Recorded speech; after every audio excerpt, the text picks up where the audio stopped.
Rudy says 100 years from now people are going to look at this video, but I don't believe they'll care 100 years from now. My name's Rudy Schaffner. I've been a member of the athletic club since 1975. We've been doing football for a lot of years, and as the other people started seeing that we were doing fundraisers for them, they would come to us. We did do a lot for the Holtville FFA, robotic clubs, band, you name it, we did all kinds of stuff. And we do several barbecues a year. A typical barbecue would be, we try to be around 1,000 plates each time. Sometimes we go way over that, and sometimes we're a little bit short. And we've done it so many times, we're pretty good at it. Okay, Steve? Steve? Oh, yeah. What? How many you need to move tables? To move tables, I just need 2 guys. They're strong. They're football players. Take 4 of them over there and get that part done. Yeah, get all those tables set up. And then they can start making bags. The Holtville Athletic Club never fails. Whenever we do a barbecue or whatever the event we do, we're very proud that we always see to it that it follows through. And we do a lot of planning, and we've done it enough times that we know how to do it. We have an event where we make homemade ice cream with a homemade ice cream machine that's pretty famous around these parts. And it's one that one of our members, Jerry Merton, built. And it's very unique. That one we may advertise a little bit for. In the 28 years that we did the Rib Cook-Off, we did a lot of advertising, and we had crowds of 10,000 people that would show up, and we would do 350 cases of ribs in one afternoon. And if you don't think that's a challenge, try it. In fact, we had people come from different parts of the United States. They would fly in and spend the day with us just to see how we did it. And we're getting a little older, and so we're not doing that event anymore. We're still doing the barbecues though.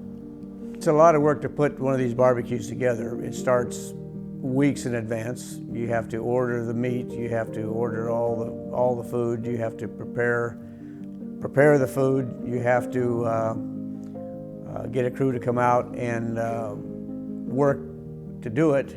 Surprisingly enough, we have a small group from the club that kind of takes care of this.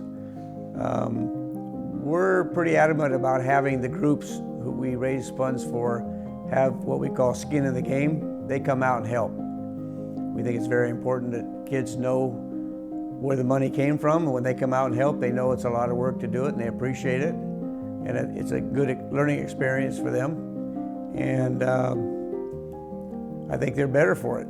I think they appreciate it. My name is Jerry Merton, and I'm not, haven't been a member the longest, but I'm the oldest.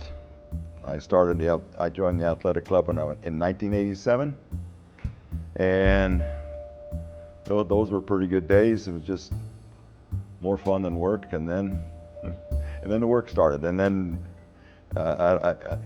Rudy's too humble to say it, but this club pretty much revolves about whatever goes through Rudy's mind.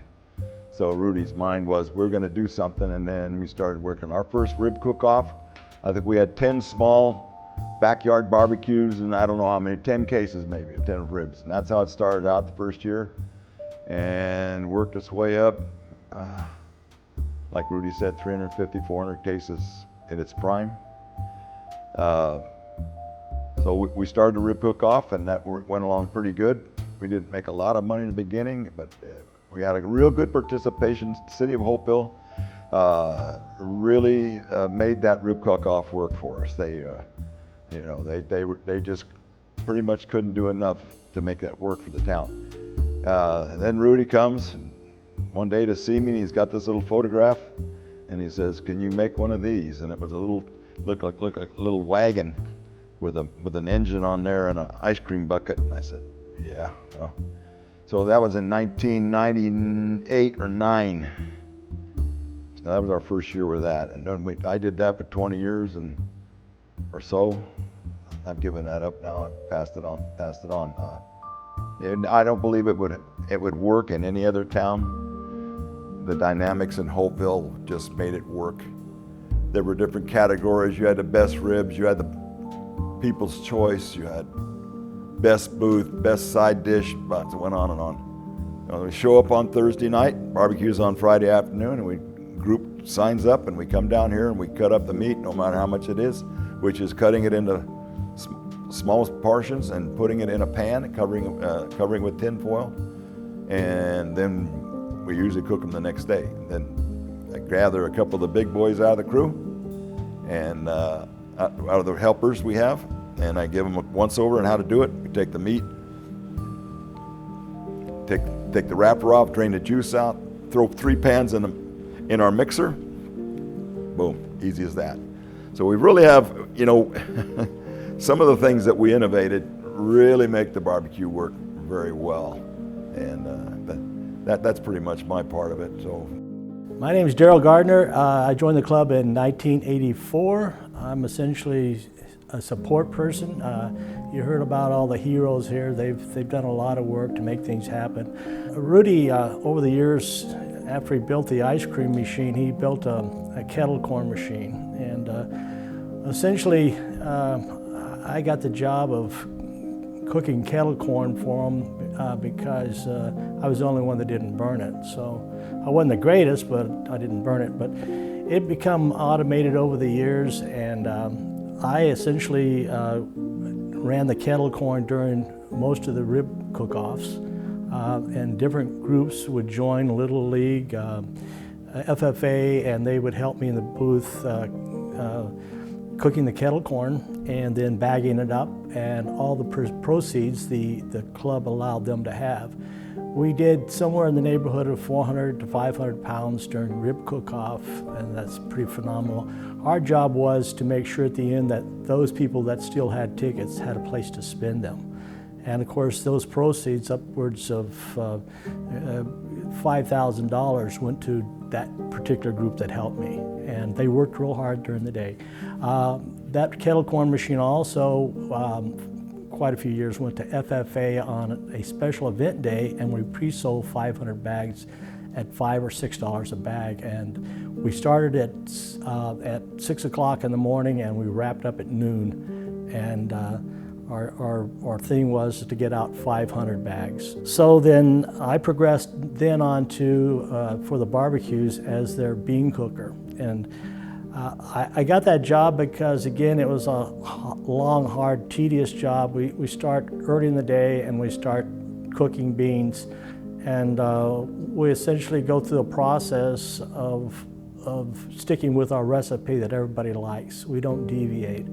I usually get somebody to help me. Currently it's Greg Smith out of Brawley, Smith Kendall. He's been really supportive and helped me. When you start ladling beans out of a 50-gallon pot with a quart ladle to be brought inside and put in cups, that's quite a bit of work. So, and again, like I said, our recipe stays pretty close to mint. We start loading the beans in around noon. We have pre-cut up cilantro and pre-cut up onions, green onions, that goes in the mix, and then the beans are drained, dropped in the pot, and then we essentially start adding our condiments, and then just before the final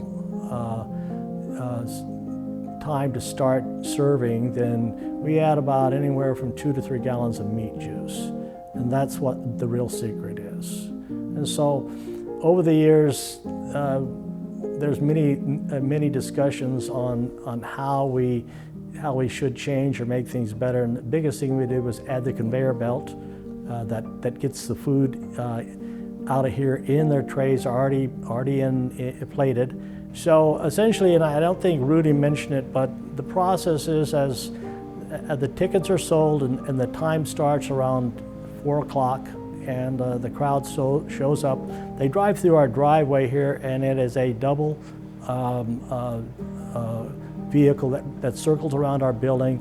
The plates go out the conveyor belt, they're put on a table, and as the customers come through, they give us the tickets, we give them plates of food, sometimes as many as 10 to 20 at a time. It goes very fast. In 2 hours, it's all over with, and we finish up anywhere from, like Rudy said, anywhere from 700 to 1,500 plates. So 2 hours, that's not bad. Hello, my name is Matt Clavery. I'm the current athletic club president for the year 2024, and I've been in the club since 2005, I think was when I got started. And my dad got me into the club, and that was about the time that the Rib Cook-Off was really booming, and they were looking for more help. And there was always something to do with the Rib Cook-Off. We got to haul trailers down there, we got to haul trailers back, wood, going to pick up meat, and everybody just kind of pitched in and was able to make so much happen in a small amount of time. They're all very modest about what they do, but yeah, Daryl does an excellent job on the beans every time. Jerry has built a lot of cool stuff for us. I don't think they got into the meat grinder, but there was the concrete mixer, and just a great idea that saved tons of time. And they're all ideas guys. Rudy's a great ideas guy. We should do this, we should do this. We've got a pretty good group of volunteers that will kind of always jump in and do anything to support the kids. We want to have these barbecues. Yeah, we don't buy and sell. We really encourage that. It's a small community. Go door to door, meet your neighbor. It's not very hard. I don't think in this town anyways to sell a ticket, because they know it's going to be a good meal. They know it's for something good, so people are usually buying them anyways. But it's really just encouraging the kids to go out there and actually help. And so that's pretty much all we ask from them. And then when we have the barbecues, of course, they do a lot of the serving and setup and cleaning. These guys have kind of mastered an order of how things go. It helps everything flow real smooth, so we get everybody kind of started on their path, what they got going on, if they're the beans or shredding the meat or packing the plates. If they help serve and clean up, they get quite a bit of their own money back, and it's popular with, I think, everybody. Everybody likes the food, and it seems to be a great fundraiser for the club.